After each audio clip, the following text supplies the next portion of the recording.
What I'm going to do in this video is show you how to find areas that are gentrified. Gentrified means that you have evidence of young urban professionals moving in to the city center, and as they do that, it begins to transform the rest of the city. As we're coming in here, that is a typical look that you're going to get. These apartment buildings that are new, are 2-3 stories high, right off main freeway, in this case, the 215. Now, San Bernardino is a very interesting situation. It is one of the older cities in LA back in the day when McDonald's was first formed in the late 50s, early 60s. San Bernardino was a hotbed for that restaurant. As a matter of fact, that was the first one that was built here. And there is a museum that commemorates that just a few miles away. So here in the city center, you see evidence of gentrification. That is those apartment buildings, condos that are springing up real close to the freeway and the city center. Now I'll show you some other indications of that. Now, what really makes this attractive, and if I was a developer, I would be all over this. And I'll tell you why. The prices in California are so high that it's driving first-time home buyers to consider cities like San Bernardino even more. San Bernardino's older. In many cases, just a few blocks in from this, dilapidated, and can definitely use some tear down and rebuilds. It hasn't happened yet, as I found yesterday. But just the other side of the is this former mall. And this former mall, as you can see, is just abandoned right now. It used to be called the Carousel Mall. Remember that? At one time, it was really hammering. Well, this isn't now. Most of it's gone. In the Kennedy malls in Southern California, it's died. There's still a little going on, but not much. I can remember going to Fairview Ford many, many years ago. It was a bustling place. A lot of San Bernardino looks like, let's get out of here. But it's far from the case. This area right here in central San Bernardino is a great candidate for further gentrification. In other words, you have those condos directly across the street. You could build here additional condos and stores below the condos, so people don't have to move too much into the city. That's part of gentrification. It happens in LA all the time. So why couldn't it happen in here? You go, well, there's a lot of homeless in San Bernardino. There's more in LA, and they're doing it there. So my guess is some developer has figured this out. And if it's not that developer, maybe me, to take a look at this as an alternative for the gentrified new buildings that are going on. Now, this is really no secret. It's already happening. The question is it happening here, or when will it happen? Because this is where you've got all your area. Now, as we're coming back in to this area, what we really see here in central San Bernardino right now in gentrification is that right across the street. It's a small area. But if you are an investor and you got a vision, there could be definite possibilities for that. Well, why do you say that? What gives you any indication that that's not a fluke? Well, as you go over here, the Michael Denio Village. It's exactly what that is. Gentrification. Across the street, Quick Quack Car Wash. Whenever you see these new car washes coming in, big time. You got a Sonic going in right over there. You've got a 7-Eleven right across the street. You got a Del Taco right behind this big tractor trailer. And then, of course, the big anchor is right down the street, In-N-Out, across the street from a Starbucks. Now, that In-N-Out has been here for at least a decade.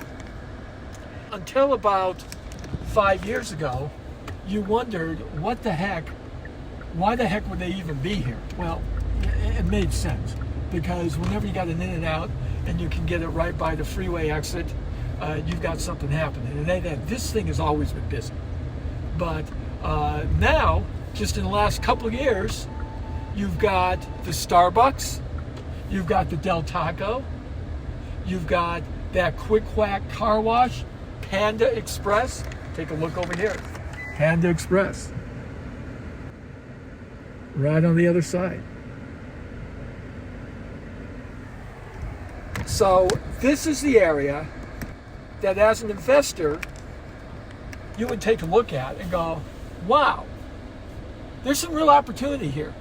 My guess is we're going to find that mall and that parking lot is going to be turned into apartment buildings with the Young Urban Professional stores underneath. Right next to the freeway, easy to get to. This is just seconds off the 215 north and south, which runs into the 91, the 60, and the 10. It's just right here. So this is a gold mine. Now, I will tell you, 10 years ago, we weren't looking at it like this. As a matter of fact, we didn't even see that, because you don't know what you don't know.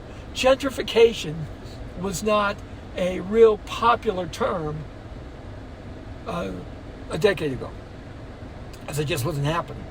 But now, when you go into the big cities, you're seeing it all over the place. And this is an opportunity to move the young urban professionals into a situation they can afford, which is a little bit cheaper.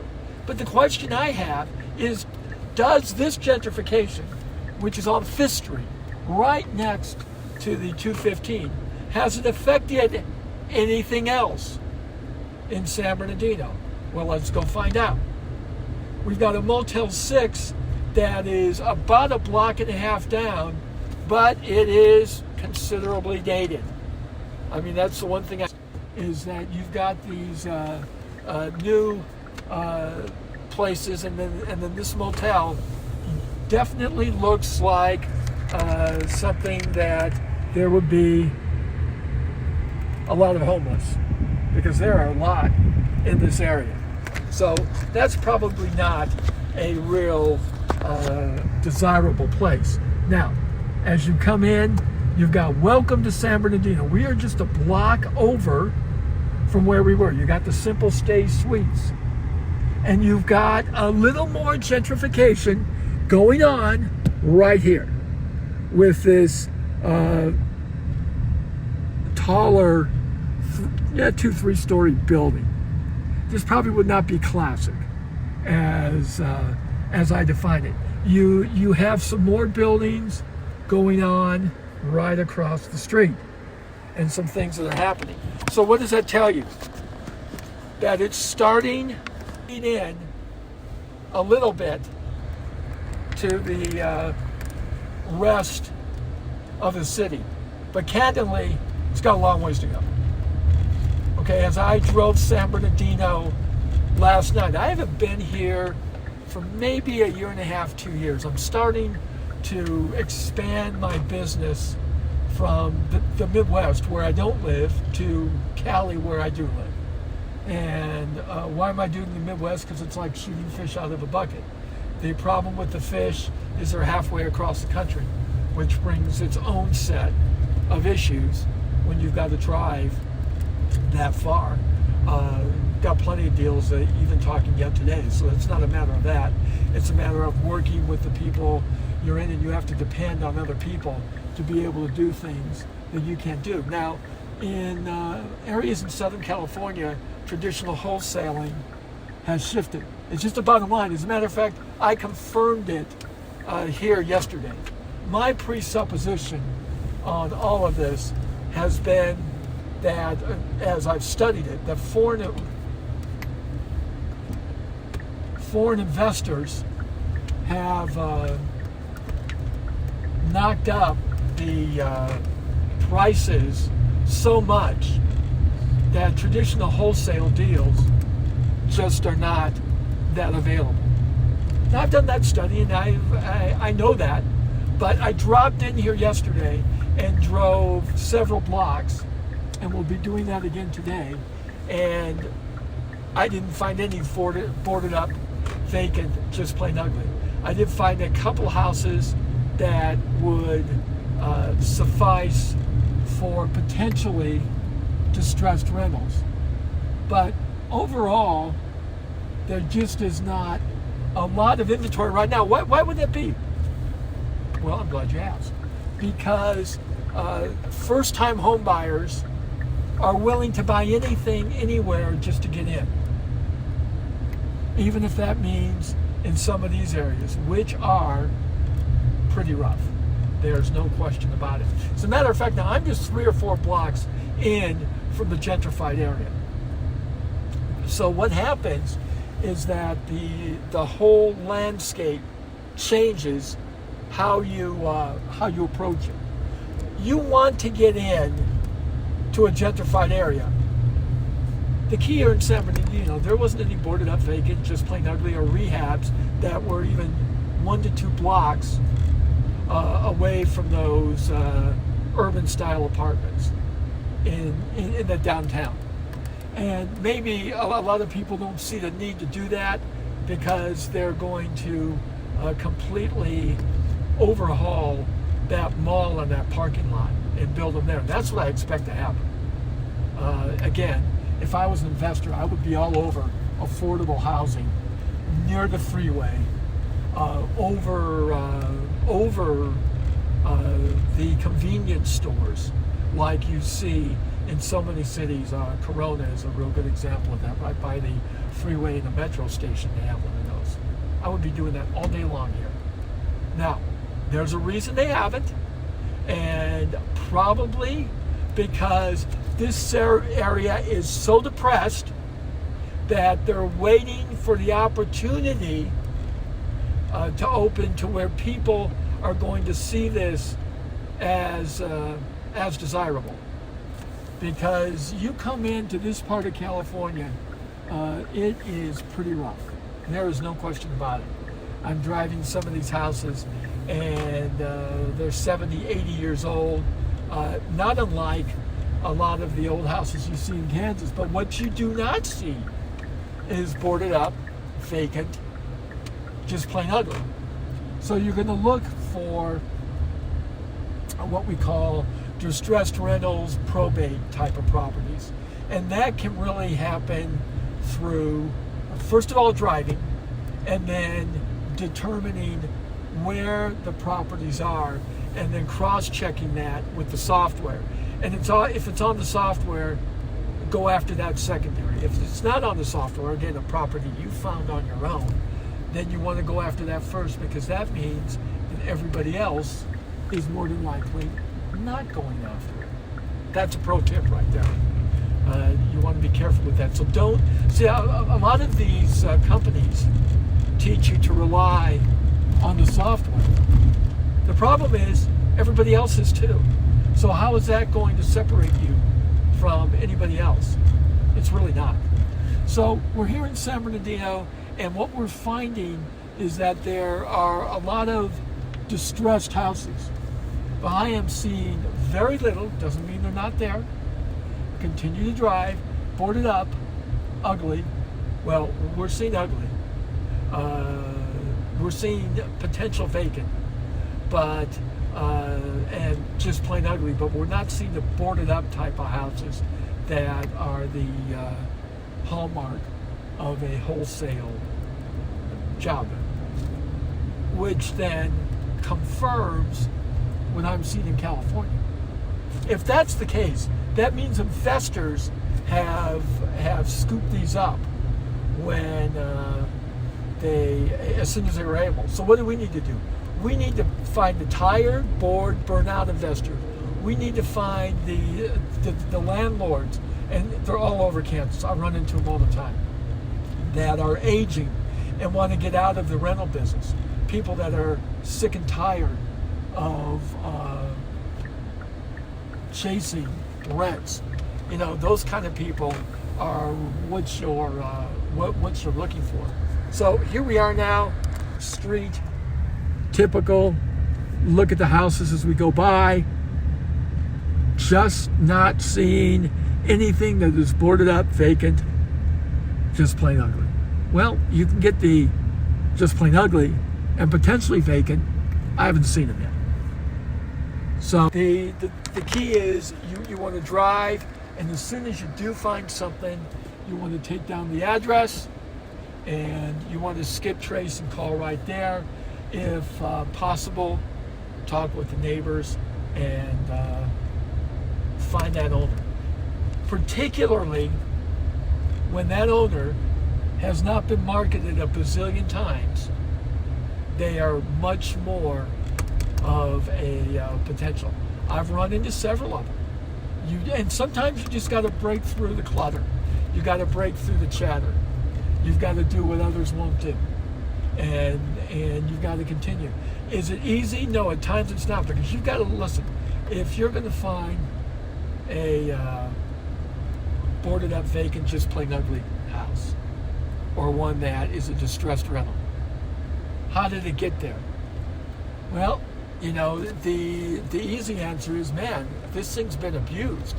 Well, if it's been abused, what does that say about the people who owned it? Good point, isn't it? That it's been they haven't taken care of it. Why haven't they taken care of it? More than likely they've got issues. Now, in this area, it's pretty safe to say that there are a lot of rentals. You can tell the difference between a rental and a homeowner very easily. I'm going to show you how to do that. Rental. How do I know that's a rental? Just look at the yard. Look at the crap in the front. They don't care. Okay? So that's easy. This is a homeowner. How can you tell that? Because they've taken care of their home. They've got a flag in the front. It's easy to tell. This house looks like a homeowner. How can you tell? Well, the grass has actually been taken care of. You know? Here's another one right here. Looks like a homeowner. Bless this house. You know? And so whenever you see any of that, that's a good indication that it's a homeowner. There's a rehab right there, 268. When you see the rehabs, then you're in pretty good shape to look and go, you know, I can probably do something with this area. And that component of that, you want to look for rehabs, infill lots, opportunities to build on, and if you can find that, you're good. So that's not really a bad area, and it's pretty close to some of the low-income areas here. Some of the companies that I own, we work with low-income cell phones. We give it out to give it to people who are in need, and this is one of the prime spots for that. Yet I drove by and saw some opportunities. So when you're driving by lawns that desperately need to be cut, overgrown, lots of cars in there, those kind of things, those are more than likely in this area. Either they're boarded up, vacant, just plain ugly, but you're not going to find that here, because we're not, just exactly like I thought. Or you're going to be finding distressed rentals. Well, there's plenty of those. Now, what does that mean? That you can have a out-of-state owner, somebody who's just tired of chasing these rents. That would be somebody that you would want to get a hold of and see if they are interested in selling. Depending on what their situation is, you can do something with them. You have to realize that you pretty much have got to get to them in a state like California before everybody else does, because there's just a ton of competition. Is it impossible? No. It's just the reality. So you got to figure out how to make that happen. So we're in San Bernardino.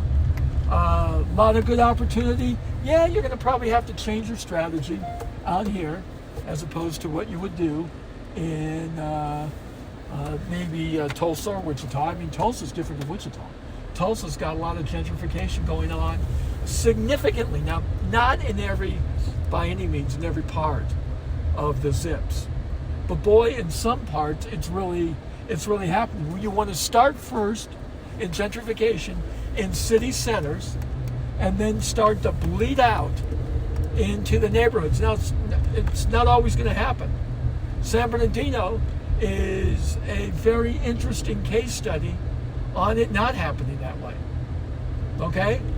Beyond the apartment buildings that have been built and the tremendous opportunity there is literally across the street in the old abandoned mall, it really has not bled into the community yet.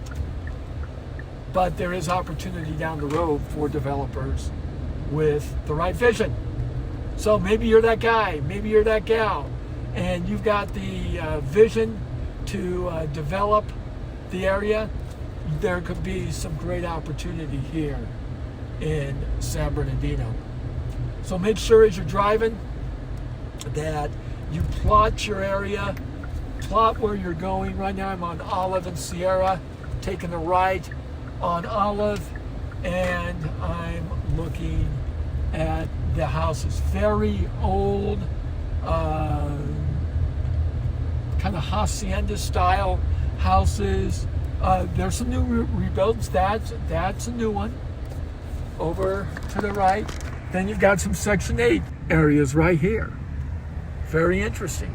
You've got some Hispanic-based type of houses. There's a homeowner right there. Homeowner right there. Definitely rentals right there. Rental right there. Even though there are a lot of Christmas lights and trinkets, that might be a homeowner, but man, they don't care about the lawn. Next door, look at that. Whenever you see the grass burned out, you're looking, that's probably a Section 8. So this is a rougher part of town. The question is often asked of me, well, where should I go when I'm looking to do wholesale? You're going to want to make sure that areas, they show that they're desirable. Okay? No matter how much you want it, if the area is not desirable, you're not going to get the price you want. So, Section 8, for most investors, bring flags. So, I bought a duplex in a Section 8, and because of some liens it had on it, unfortunately, the deal fell through. I wasn't able to resell it, even though I tried really, really hard. What did I look? I'm going to look for areas that are showing evidence of rehab, infill lot build, close to gentrified areas. I know what I know now. Now, in your area, you may not be able to find that. So you're going to have to work and ask yourself, is there a vision for rehabbing here? And if there is, then you've got yourself the right kind of opportunity. So go make it happen in places like San Bernardino. It doesn't have to be here, but certainly can be something that provides a good opportunity for you. Here, there's plenty here, and we look forward to seeing you down the road. Let's make it happen.